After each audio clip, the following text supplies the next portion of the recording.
Hello everyone, and welcome to my new series of videos about percussion.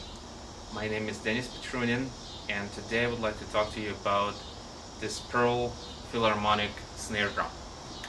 This particular model came out a few months ago. It's brand new, and as a Pearl Adams endorser, I am excited to be one of the first people here in the United States to own this drum.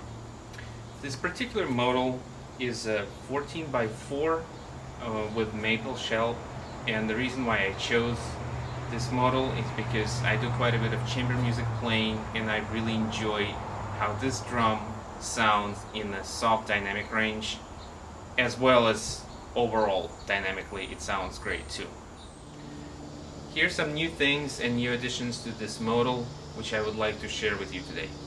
What really makes a difference in this model is the snare system and the way it's been set up and attached to the snare drum.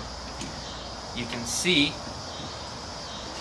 over here that it's built in a way that there are no extra threads or anything, so nothing will get stretched, and once you do your fine-tuning adjustment, it will stay like that forever, and it's really easy to keep it like that.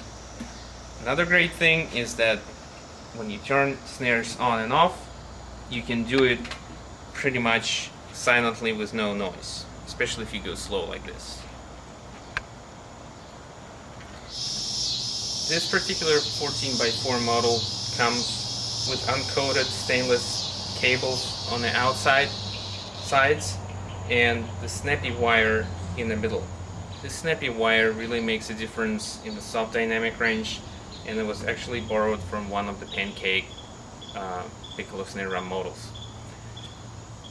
The way I tuned these snares was that I tuned the left snare first for the loudest fortissimo dynamics, then I adjusted the same kind of cable on the other side, and it wasn't as tight, it's a little bit more loose for mezzo forte forte dynamics, and then in the end I adjusted the snappy wires for the pianissimo and piano playing, and here's how it sounds.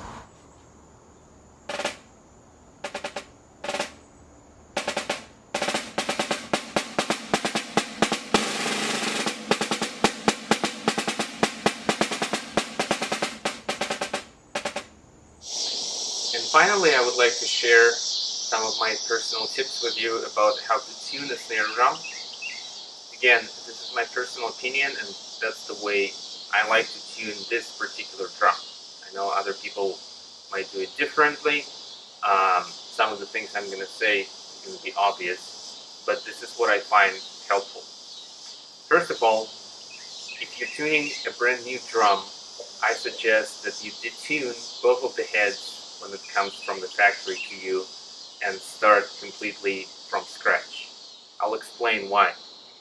First of all, it's much easier to determine the pitch you're going for and to make sure that the lugs are evenly tuned, because anything could happen sometimes during the delivery process.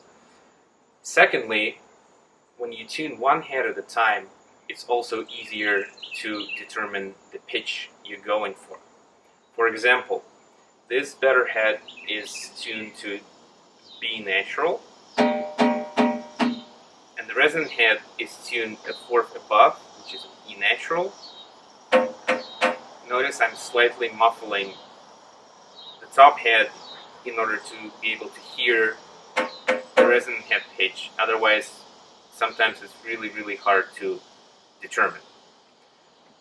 One other thing is I suggest not to tap the resonant head with a stick when you're tuning it.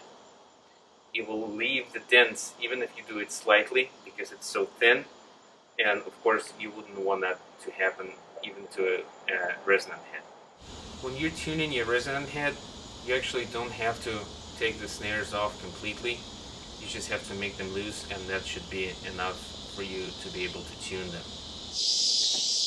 Alright, I think that's it for today. Thank you for watching the video, and I really would love to hear back from you. If you could share your experience about how you tune your snare drum and share some other helpful tips, that would be awesome. Please subscribe to this YouTube channel, and I'll make sure to post some new videos soon. Thanks, bye-bye.